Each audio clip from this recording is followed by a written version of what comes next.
안녕하세요. 맛있는 교회 온라인 예배를 드리신 여러분을 주님의 이름으로 환영합니다. 저희는 이번 주까지 총 6주간 맛있는 교회를 하나님 앞에서 어떤 교회로, 어떤 공동체로 세울 것인지에 대한 비전을 함께 나눴습니다. 모든 건물에는 설계도가 있고 그 설계도 안에는 그 설계한 사람이 어떤 철학과 비전으로 그 건물을 세웠는지가 묻어나 있습니다.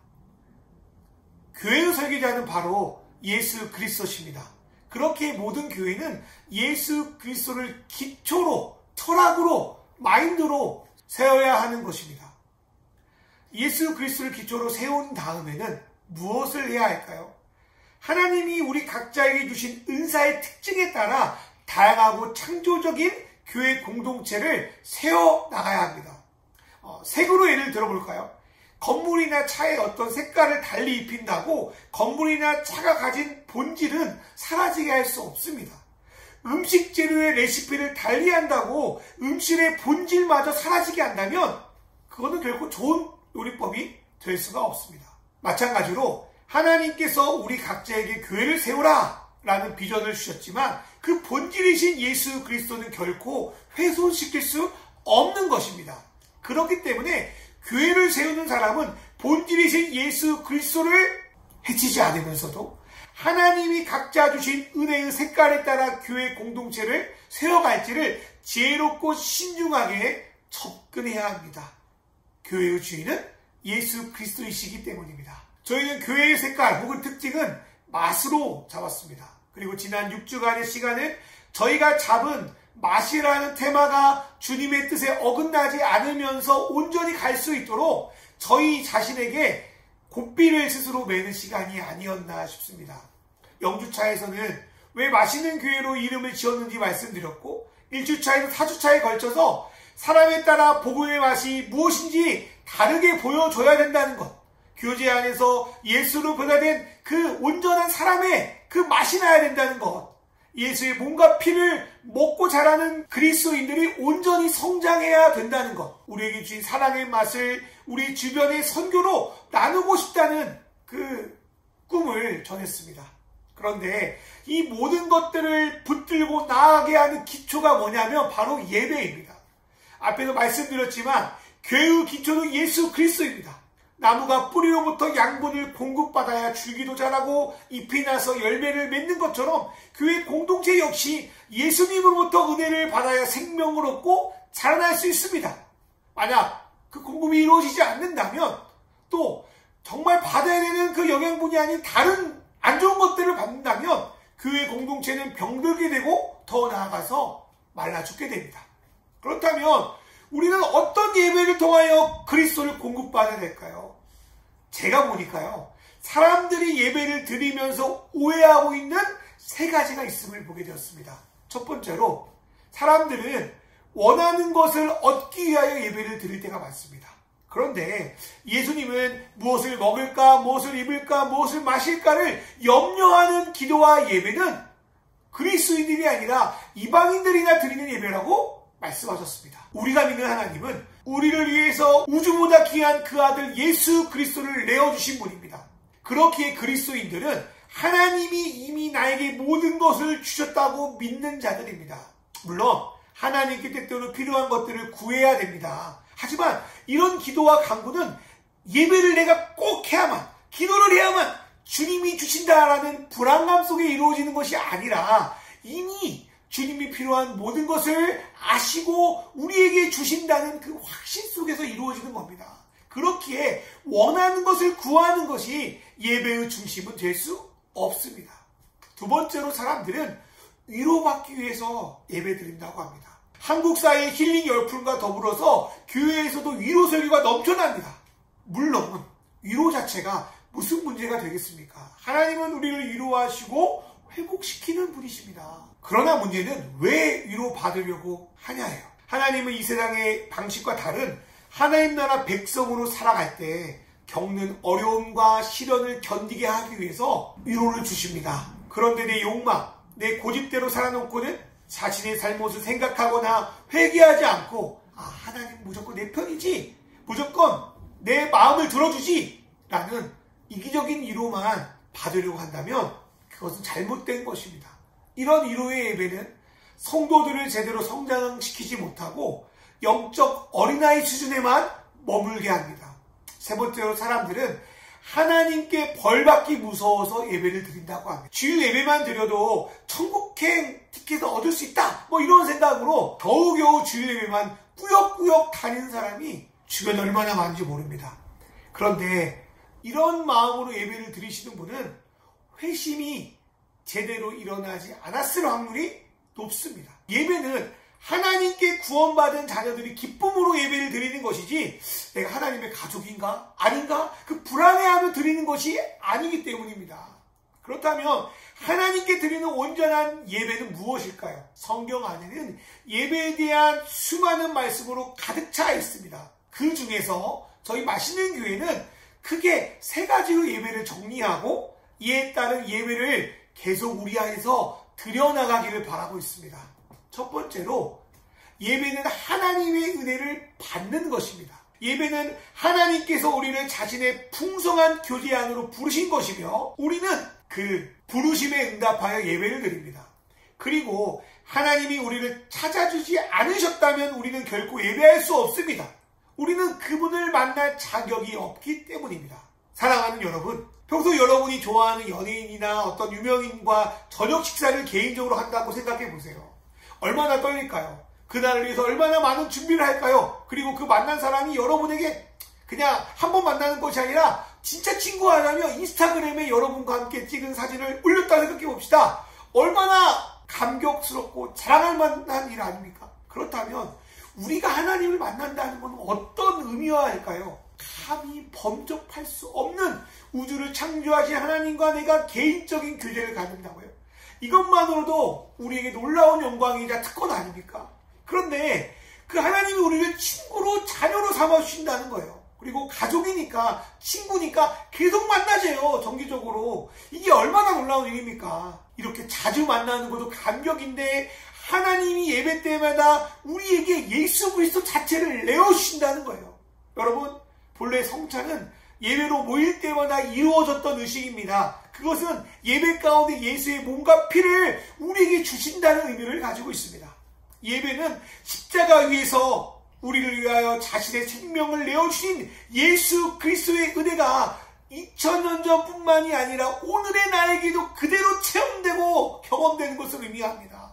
이 놀라운 만남과 축복이 우리가 이 세상을 버티게 하는 힘이고 기쁨으로 살아갈 수 있는 근원이 됩니다. 그 은혜는 주님이 우리에게 보이시는 최고의 사랑이고 우리가 그 사랑을 받아들일 때 우리는 온전해지기 시작합니다. 두 번째로 예배는 하나님께 가치를 올려드리는 겁니다. 예배는 영어로 worship이라는 뜻인데 이것은 월이라는 가치 있는 뜻을 가진 단어와 어원이 같습니다. 앞에서 예배는 은혜를 받는 것이라고 말씀을 드렸습니다. 은혜의 의미는 하나님이 주신 온전한 사랑 때문에 죄책감이나 열등의식에서 벗어나서 그분의 사랑의 온전한 평안을 누리는 의미도 있지만 내가 태어난 이유와 목적을 깨달아 가치 있게 살아가는 것도 포함되어 있습니다. 하나님은 우리에게 삶의 진정한 의미를 알게 하시는 분입니다. 나는 무엇을 위해 살아야 하는가? 나는 가치 있는 존재인가에 대한 답을 얻는 사람은 행복합니다. 왜냐하면 삶의 의미를 발견했기 때문입니다. 그렇다면 하나님이 우리에게 주시고자 하는 가치는 무엇입니까? 바로 하나님 나라의 가치입니다. 예수님은 하나님 나라를 이 땅에서 전하면서 그의 제자들을 꿈꾸게 하셨습니다. 그런데 이들은요, 하나님 나라가 무엇인지 온전히 알지 못했습니다. 예수께서 죽으시고 부활하신 이후에야 이들은 3년 동안 배웠던 하나님 나라를 예수님께 40일 동안 복습받으면서 이 뜻이 무엇인지 온전히 알게 되었습니다. 그리고 나서 마침내 예수님이 승천하시고 난 뒤 오순절 사건을 통하여 하나님 나라가 예수님을 믿는 교회 공동체에서 나타나기 시작했습니다. 이때 베드로는요, 이를 가리켜서 유해 선지자의 예언이 오늘 우리 가운데 이루어진 것이다 라고 말씀을 선포합니다. 이것은 단순히 신비로운 체험을 하는 것이 아닙니다. 예언은 하나님이 이 땅에서 이루고자 하는 뜻이고 그 예언은 하나님의 영을 부어준 각 사람을 통해서 이루시겠다는 비전의 선포입니다. 그것을 언제 이루신다고요? 마지막 날. 다른 말로 하나님 나라가 시작된 날부터 이루시겠다고 하는 것입니다. 사랑하는 여러분, 이 땅에 하나님의 통치가 필요하다고 생각하십니까? 만약 인간 스스로가 이 세상을 유토피아로 만들 수 있다고 생각하면 하나님 나라에 대한 소망은 별 의미가 없을지도 모르겠습니다. 그런데 과학기술의 발달로 인간이 다스리는 것을 긍정적으로 바라봤던 모든 개념들이 여지없이 지금 깨지고 있습니다. 기술이 발달하고 많은 것을 누리는 것 같지만 여전히 세상의 반전은 빈곤과 기아로 허덕이고 있습니다. 개인적으로 봐도 요즘 취업하느라 얼마나 고통스럽습니까? 그런데 취업한 사람에게 물어보십시오. 꿈이 뭐냐고. 최고의 꿈이 퇴사라는 말이 너무나도 많습니다. 취업을 해도 고통스러운 거예요. 뉴스를 보십시오. 즐거운 소식은 잠시뿐이고 대부분 안타깝고 우리를 화나게 하는 소식이 정치, 경제, 사회, 문화에 가득 차 있습니다. 특별히 몇십 년 전부터 경고했던 지구의 환경 문제는 인류의 생존을 위협하고 있습니다. 성경은 이러한 문제가 인류가 하나님의 통치를 떠나 자기 마음대로 이 세계를 통치하여서 발생한 문제라고 진단하고 있습니다. 만약 지구에 인간이 없었다면 이 지구는 어떻게 되었을까요? 지구 생태계는 하나님이 정해진 규칙 속에서 온전히 보존되고 있었을 겁니다.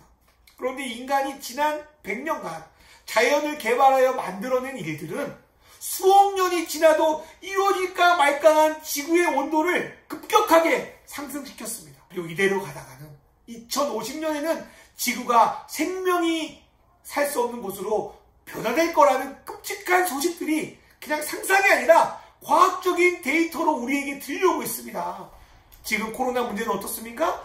인간이 자연 파괴로 일어난 일 아닙니까? 그런 상황에서 인류가 정신을 차리고 이 땅을 회복하기 위한 일들을 저는 그렇지 않다고 봅니다.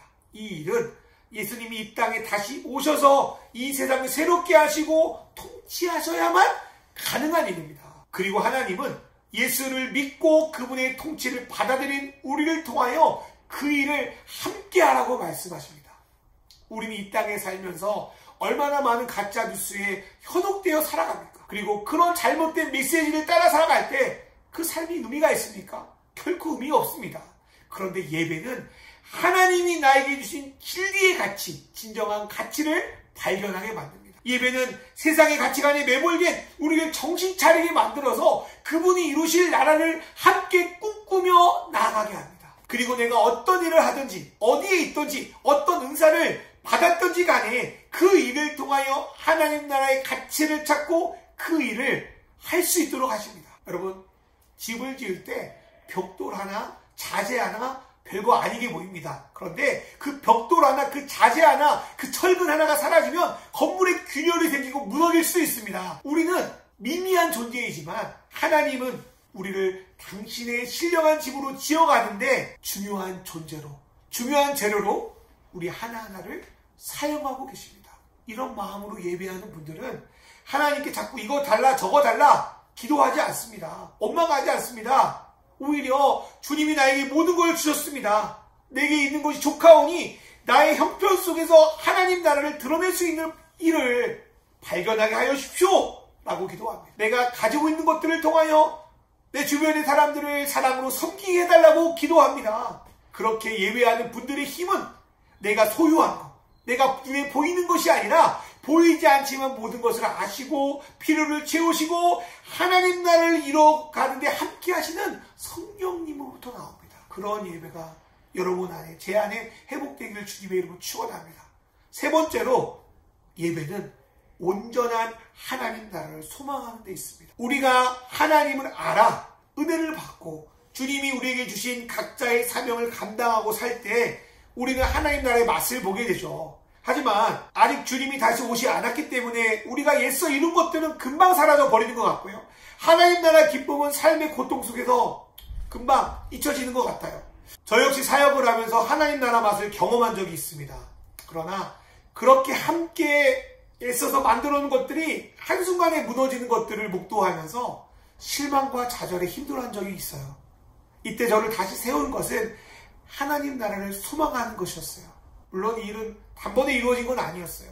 하루에도 몇 번씩 여기에 대한 절망감, 고통, 후회감이 밀려올 때마다 하나님 나라를 소망하며 그 생각들이 밀어냈어요. 그걸 1년, 2년 반복하다 보니까 점점점 내 안에 평안한 안정감이 몰려오기 시작하더라고요. 그리고 오늘 저는 여전히 절망 가운데서 하나님 나라를 소망하며 오늘을 살아갑니다. 우리의 애씀이 완전한 하나님 나라를 이룰 수 없음을 받아들이고 주님이 반드시 이루실 것을 믿으면 오히려 마음이 가벼워집니다. 이것은 마치 수고하고 무거운 짐을 주님께 맡겨드린 것 같습니다. 그리고 주님이 이루실 것을 기대하며 주님이 나에게 맡겨진 십자가를 끝까지 감당하는 것, 이게 바로 소망하는 예배라고 저는 믿습니다. 원래 이 땅에 살아가는 것은 어려움이 많습니다. 고통이 있습니다. 그런데 그런 속에서도 세상과 다른 하나님 나라의 가치관으로 사는 것 더 쉽지 않습니다. 베드로 사도는 요엘서의 말씀을 근거로 하나님 나라의 비전을 받고 사는 것을 피와 불과 연기라고 표현하며 많은 고난을 당한 것을 예언하고 있습니다. 또 예수님은 자신이 핍박하는 사울이 사도 바울이 되어 살아갈 때 겪는 고난에 대해서 성령을 통해 예언하셨고요. 바울 자신도 하나님 나라의 비전을 붙들고 살아갈 때 겪는 고난에 대해서 수없이 언급하고 있습니다. 그런데 여기서 놀라운 건 바울은 그 고난 가운데도 자신의 약함을 자랑하고 있다는 거예요. 여러분 생각해 보세요. 자신이 강하고 자신이 잘나도 될지 안 될지 모르는 판인데 그런 수많은 고난 속에서 약함을 자랑하면서 어떻게 복음의 매력을 전할 수 있습니까? 그것은 바울이 자신의 사역에 소망을 두는 것이 아니라 그 일을 주도적으로 행하시는 하나님께 소망을 두었기 때문에 가능한 일입니다. 복음 전수는 이렇게 약함 속에서 하나님을 소망하며 예배했던 사람들을 통하여 이루어졌습니다. 성경을 보면 수많은 사람들이 하나님께 부르짖어요. 이거는 단순히 문자적이나 기계적으로 부르짖는 행동을 했다, 그렇게 해석할 수 없습니다. 이들은 믿을 수 없는 수많은 상황과 오랫동안 소원을 붙들고 살아도 제대로 이루어지지 않는 것 같은 현실 속에서 답답하지만 그래도 하나님을 의지하고 그분을 따라 살겠다고 결심하고 그분을 찾으며 예배하는 것입니다. 이들이 이렇게 실망하지 않고 인내할 수 있는 것은 예배를 통해 소망을 주시는 하나님을 발견했기 때문입니다. 목회를 나름 10년 넘게 저는 했습니다. 나름 순수하고 열심히 했던 것 같아요. 하나님이 기뻐하시는 목회가 무엇인지 정말 이곳저곳 찾아다니며 배웠던 것 같아요. 그럼에도 현실은 절망스럽게 느껴졌습니다. 그렇지만 이제까지 했던 사역 속에서 하나님 나라 맛을 경험한 것 부인할 수 없었습니다. 그리고 소망은 나에게 있는 것이 아니고 내가 사역을 잘하고 못하고 있는 것이 아니라 하나님께 있다는 걸 믿으며 앞으로 우리의 삶 속에서 하나님 나라의 맛이 풍겨나기를 소망하며 예배할 때 제 안에 주시는 기쁨이 있는 것도 보았습니다. 그리고 하나님 나라 맛을 온전히 주시기 위해서 반드시 다시 오신다는 예수님의 약속을 믿을 때 우리는 주님을 소망하며 주어진 일을 감당할 수 있었습니다. 여러분, 음식이 아무리 맛있어도 상하거나 그 안에 우리의 건강을 해치는 물질이 들어있으면 못 먹어요. 버릴 수밖에 없습니다. 온전한 예배는 세상 속에 살아가는 우리 안에 있는 하나님 나라 복음이 변질되지 않고 그 맛을 제대로 낼 수 있게 붙들어주는 것이고요. 우리 안에 다른 잘못된 복음이 들어오지 않게 우리를 거룩하게 지켜줍니다. 맛있는 교회는 예배 속에 앞에서 말씀드린 세 가지 요소, 하나님의 은혜를 받고 그분께 가치를 드리고 그분의 나라를 소망하는 것을 담아내는 그런 예배 공동체가 되기 위해 최선을 다할 것입니다.